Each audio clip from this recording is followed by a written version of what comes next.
Now, here's the thing. We'll just do TL first because, I mean, listen, it's obviously the big blockbuster one anyway. And as you pointed out correctly, for years and years now, TL always restocks with enormous names. The one thing you cannot dispute is they're amazing at signing big, marquee caliber names. I will just say, by the way, what I love about that, Rich, is Crumbz isn't even like a dedicated TSM hater. Like, if he comes on a show with me and Monty, look, when in Rome, you know, he'll have some fun like everyone else does. And obviously, spoiler to TSM fans, if you think it's just me and Monty who hate you, no, we're just vocal and tell you on a daily. We're like the good son that just I'll throw a tomato. I'll throw a tomato exactly. At the show. You know? But here's the problem. Here's the problem, Crumbz. You've inadvertently actually just burned TSM harder than I ever would. Because you started out like, I don't even care about anything other than top four. And I was thinking, top four. And then he said, Team Liquid, Cloud9, EG, and TL. He did it. He literally took TSM, Rich, and put them so they don't. It's not that he doesn't like them. They don't even matter to him. They don't even exist in this premise. Except if that Bjergsen left to go to TL, basically. So we'll talk about TSM later, I've no doubt, because there's certainly some interesting angle. I think we probably will squeeze in that fifth team there, Crumbz. But let's start with TL, because obviously, yeah, this is the big blockbuster move, because I want to start here, actually. Obviously, we can go anywhere you want with the players and all the rest of it. So, Rich, I want your thoughts on the new TL, but I want to ask this first as the setup question. Did they need to change as many players? Like, they basically rehauled the entire roster, minus Santorin and Core JJ. So they've taken out long stay Jensen, who was there for many years, was still considered, as far as I know, one of the better players in the West. Obviously, they've taken out Tactical. Maybe that one's a bit less of a surprise to people. And then Alfari apparently just chose to go back to Europe and is potentially going to do a super team with Perk. So what do you think of them changing the lineup? Like, could they have kept the lineup from last year? Should they have? Okay, so I'm going to start with my first Nemesis level conspiracy theory here, which is when Crumbz said that this wasn't necessarily like all about good performance. To me, looking at those names, it's like, you know, Bwipo, sure, he was off role, but he was, I mean, given the context, he had an amazing season, right? Swapping to jungler, I guess. Oh, yeah. Then you've got Hans Sammer, who was the best Western AD carry. So my Nemesis level conspiracy theory is that Crumbz has some inside info that Bjergsen's just either like not really playing at all, or maybe he is playing but isn't looking as hot since his year's out. So maybe it took a year out, sorry. So I guess that's the guy who's like, you know, maybe been signed for brand more than anything else, right? Because as you say, it's kind of weird because at best, if you look at switching out Jensen for Bjergsen, even if you're a Bjergsen fanboy, given the context of him being out for a year coaching, it's a side grade at best, right, on the Rift. You'd have to realistically think so. If he ends up being better, then it's whatever. So, yeah, I think that's like the place I would start. That's a very weird decision. Again, obviously, there's some history historically with like some small things with Jensen in terms of attitude or whatever, but I don't really think they ever had like too many legs, and you're going really far back if you want to talk about the stuff that really had legs. So I can only imagine that could well have been a predominantly brand-based decision, as, you know, regardless of him taking a year out or not, Bjergsen is still huge. But someone like Hans Sammer, on the flip side, okay, yeah, sure, tactical, he's whatever, you know, run-of-the-mill AD carry in the West, I would say. It's not like Hans Sammer's some big boy brand, like, in the context of Europe. But in the context of France, maybe they're doing something with like trying to tap into, you know, seeing what's happening with the regional side of EU and actually how big these markets or individual markets are. So you could actually look at this lineup as a cynic and be like, this is actually the perfect brand team, if that makes sense. And Bwipo's brand kind of speaks for himself. He's basically Western Huni, who is, you know, even more of a clown than he was. So yeah, I think it fits together quite well in terms of like how I expect them to perform or otherwise. I actually think they could do pretty well because I feel like Bwipo is a potential team destroyer, but also if you have the right pieces around him, and in this case passive pieces, I would say, I think he can actually work quite well because he has a reputation for having a very strong and stubborn voice, and it's kind of his way or I'm going to sulk. But I think when Santorin's your jungler, Hans Sammer, also another quiet player. Bjergsen's a bit different because he has quite a quiet demeanor, but he can, you know, he also has a little bit of he wants to have a say on what goes on in the team. So I think as long as Bwipo and Bjergsen get along well, I actually think this lineup, I mean, I think it will win NA, at least on paper. So, yeah, I mean, I think it's a good roster, yeah. Here's the thing, Crumbz, they're good enough. before we jump in, because obviously I'll give some thoughts also on the players, but let's just do this angle you brought up. Give us, obviously you can't give us the behind the scenes juice, etc. But set it up. What context would there be where this would be a move more about TL's rep than it would be? Because as Rich just says there, I would probably agree. By the way, I think on paper it's the best roster, or it's the roster that should win. It has so much star power, doesn't it? So where are you coming from with this angle that maybe it's more about like the idea like someone wanted the bag, so they went here? Is it the idea that they could have gone to other teams and made better squads? Where are we going on this one? So, I mean, I think I'm just trying to go from it from an angle where we don't necessarily have to use any information, but just speculate on what we already know happened. Sure. Right? TL, very unsatisfied during the year, right? A lot of the players not too thrilled about their team atmosphere, their performance. And so this year seemed like a lot of players were shopping around for other teammates much earlier than before. It's a common thing, just talking to each other, seeing how you're feeling, do you want to play together, this kind of thing. And so I think a lot of players had conversations with people that were critical pieces like the ones that TL had and try to figure out, can we sign them for our own team? And so a lot of players did get information about the interest of multiple players in the idea of rebuilding. A lot of people wanted to rebuild and weren't happy with their own lineups. And so a lot of conversations were had with specific players just about what their goals are, what are their missions. And so it seems to me that they are just good enough to win flat out. I mean, they don't even have to play that well, and they're just so much better individually than the rest of the competition. And it just so happens that, hey, if you can get the bag at the same time, look at the rest of the competition, we could actually pull this off. So TL might be thinking, hey, all right, maybe some of these guys might be getting a lot of money here, and maybe we're not going to win worlds here, but we could easily win North America here and still get these guys paid. So I think that TL is pretty happy with what they got. I just don't see that this is a roster that's going to take North America to higher heights that they have been before. I'm not looking locally. I'm looking where are they going to place internationally, and this is where I think they'll fall short. Okay.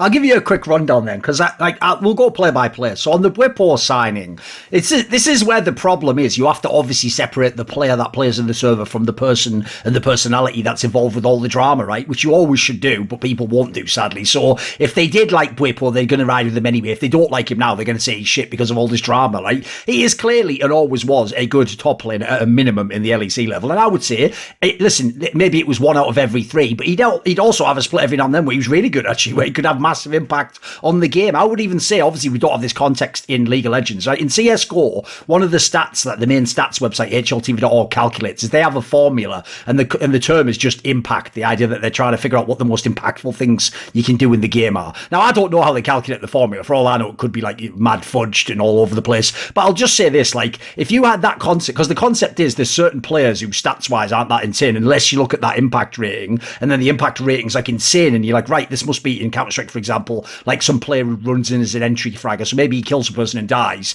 but he's opening the game up for you and he's creating space for the bit.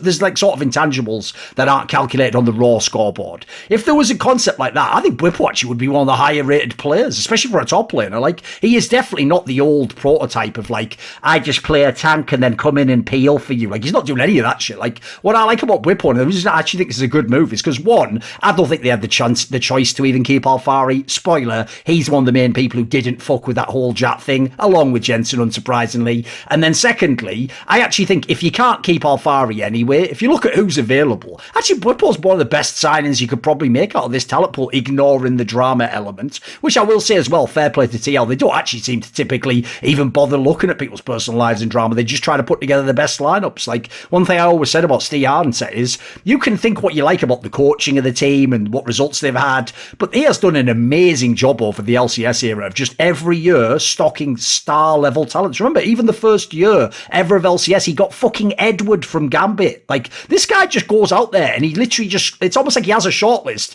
And unlike some of the other fuckers, he just starts at the top of his shortlist. Like, you can imagine every season it really is like, right, I need to speak to Chovy and then Deft, then Faker, then Uzia, and then, like, about 15 down, he goes, right, guess I'll buddy sign Jensen. You know what I mean? But like, fair play. Like, I actually love that. If I was a player, by the way, that would also make TL a mad attractive destination for me, because I know if I go there, even if this split or this year he doesn't have someone, he might get someone mega next year. Like, he might actually for real bring Viper into play with me if I'm Core JJ or something. Like, that can happen. He got Piglet, right? Like, SKT World Champion Piglet. He's done a really good job. And Carlos, I think, mentioned as well that a really important aspect of his team is making sure that he can make a team that the best players want to sign with, that the players that he currently have are not going to be disappointed. And I think he's done the best job at that since the Curse days, even before the investment of TL. He was already doing that.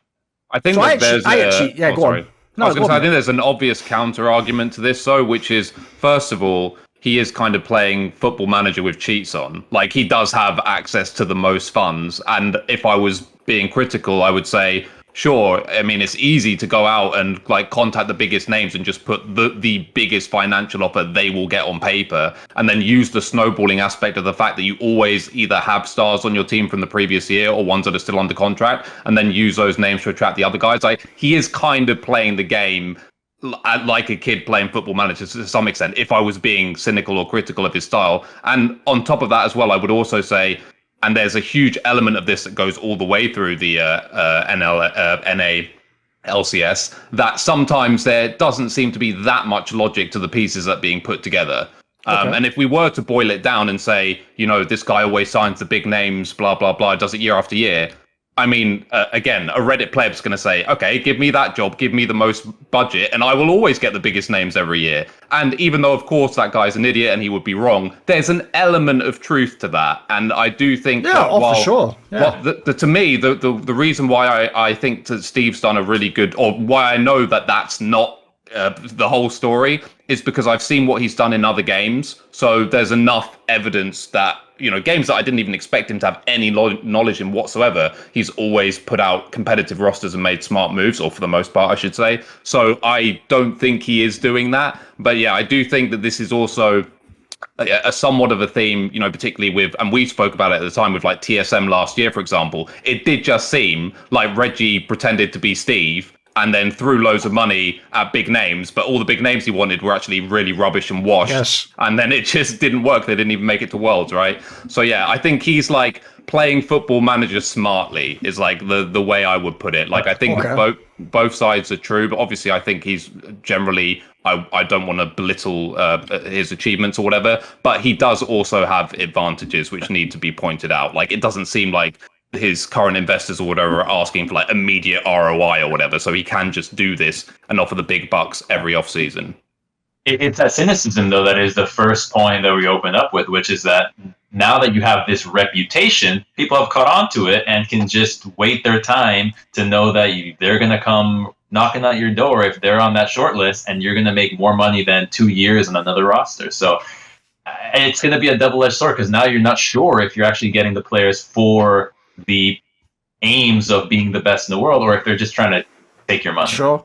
But here's the thing, I'll just actually respond to some of those points there, Rich, because even though I agree, and from your perspective, definitely, I can certainly see why you'd say that, and I think there's definitely a grain of truth to all those points. I'll just counter by saying this. One, if you look when this guy started bringing those big names over, he was behind the Cloud9s and TSMs of the world. Even CLG was ahead of them. Like, what were those guys waiting for to get all the big names? Here's what they were waiting for. They literally were trying to play, they were making their focus min-maxing how much investment they take. They were trying to take the least investment and wait as long as possible, and then they wanted, as a result, to make their share of the company worth more and make it so that you sell it off more. You don't sell like loads of the equity for a tiny amount, like people like, by the way, TL did quite early on, as far as I know. They were one of the teams that sold off very early. So if you do that, by the way, what you are literally saying in that scenario is the reverse of Steve Arhanset. You're saying, right, I'll actually accept having slightly weaker rosters or having to be a bit more creative. Like, for example, if I have Bjergsen, maybe I can get a couple of players just because I want to play with Bjergsen, not because I'll pay the most. But you're also admitting I'm going to give up the competitive advantage of being able to sign the best players, because as I say, C9 and TSM, if I take them back in a time machine now to 2015, they can all sell out loads of equity, by the way, probably for more than TL could back then, and they can get all these players, and by the way, they'll get the player instead of Steve Arhanset because they're TSM and C9. So I'll say that angle too. I don't know which games you're referring to, but I will just say, apparently from what I'm told, it's actually like Victor on the European side who does Dota and CSGO, so I don't know if you mean different games than that. Oh yeah, so I was just going to say, like, one that really stuck out for me was like PUBG, because it's kind of like I don't know those games. Game, fair enough. Yeah, they always had a really good team, fair enough. I can understand why. Okay, and then the other angle I would just say is this. You actually kind of tagged it on at the end there. Everyone always says that, dude, because it's the GM equivalent of saying, like, Phil Jackson won all those titles. Yeah, anyone would win with Michael Jordan and Kobe Bryant and Shaq. So, by the way, spoiler, only one coach in the history of the NBA won an NBA title, and it was one NBA title with either Shaquille O'Neal, Kobe Bryant, or Michael Jordan that wasn't called Phil Jackson. And by the way, it was Pat Riley, who's also one of like the greatest coaches of all time. So all I'll say is that, even though I agree, it's easier when you have all the money. It's still fucking hard to get the right player, because there's another factor, right? When you can pick from anything, I'll give people a very relatable example. There's a reason why the joke everyone has is that in the modern day, especially at the moment, when people watch either Netflix or they go on Uber Eats, I'm using the dreaded fucking brand names here, you don't just instantly find something, do you? Because there's too much choice. You just scroll for like 10 minutes going, well, I could get that, but it's not, I could get this. In a way, it makes it harder sometimes when the money isn't the option, right? When there's nothing dictating it, actually, you have to really know what your plan is, who do you want to get. Now, listen, if we dive back into the players, I will say, I don't just say that as a pure compliment, though. There is a backhanded element, which is I do almost feel like there's almost a disconnect sometimes between the actual players they sign and like what the team will look like. As in, I do sometimes get the feeling he does just go down the shortlist and get all the best players, and then after the fact, sort of throw them to some coach like, right, you figure out how that shit's going to work, and then just waltz out the room, you know, like, oh, all right, fucking hell. Which, by the way, is also a pretty hard job as a coach. So if we look at these players, like the Whipple one, I actually like that signing. By the way, I think his style of play is probably tailor-made for any. I think he'll actually probably tear it up, assuming he's going to play old school Whipple maniac style. Keeping Santorin, I'm a bit out on, dude, because I have to say, I think Santorin is fine at the LCS level. It's why he'll always have a job in a top team. But anytime this guy goes international, it's like I'm taking out the fucking coin and just flipping it, right? Tails today, he's just going to be absolutely shit on and do nothing. Or every now and then you get the heads and he does have a game he carries, but I can't rely on this guy if I'm at Worlds. Then if you go down, Bjergsen, the real problem is we have no idea how good Bjergsen is. For all we know, he's just as good as he was before. For all he knows, he's absolutely washed. Yeah. Nobody can know right now. He can't possibly know, right? I think he's at least maybe better than PoE though, because I remember halfway through the year watching like a stream of Bjergsen, and he was already saying that as a person he was struggling with being a coach and watching his players struggle with things that he can do easily, that he could easily outperform their players while he's coaching. So he was thinking, am I wasting my talents being a coach, whereas I could just join in and I'm already better than this team, which is already a top 4 team. So I do think that he has been keeping up and that he won't have a hard time bringing himself up to a level that won't make him a liability. I don't think he'll struggle against any mid lane matchups. I think it's going to be pretty easy. And it's a long time ago, but maybe there's something there between him and Santorin as well. Also, how could you not keep Santorin though? He's NA. Who else are you getting if you already have Whipple and Hansama? Yeah, I mean, this is the exact point that I made with TL's roster this time last year when we did an off-season show, and I said my big problem with the roster was Santorin, and that's no slight on Santorin or anything. Like, I still think he's a decent jungler, especially in the context of NA. But my issue was that at the time, of course, back then, they were spending X millions on Alphari, and whatever the other pieces were that they put together. And I'm just thinking, what for? Like, yeah, you'll win NA. But to me, it's like, especially in, how many seasons in we are and where the regions are positioned, the thing that NA is obviously always missed is even a modicum of international success. And to me, I said it at the time then, TL, that lineup is capped by their jungler. And I didn't see the point in spending 2 million or whatever it was on Alphari if it's not going to take you over the top internationally. And I felt that Santorin capped them there. And I see the exact same thing this year. Bwipo's like a decent player. Is he like internationally as good as the Eastern tops? No, I don't think so. And not even as good as Alphari, in my opinion. So that's for sure not going to take them over the top when Santorin is still the jungler and Bert Bjergsen's coming in off a 1-year layoff. Bjergsen was never like exceptionally internationally wise, in my opinion, anyway. But yeah, I think that this, if everything goes right, Liquid walks NA, but they're still just going to do absolutely nothing internationally. Like I just don't see how. I don't see what the path to international success on this team is. I just don't see it. How do you think Giotto can change this lineup, though? I mean, so what I said last time, obviously I was kind of joking, but I was kind of using a hyperbolic example to say what they needed to do. I was like, I'd rather see Dardoch on the team because even though obviously that's like potentially a huge shit show, at least my ceiling increases drastically overnight.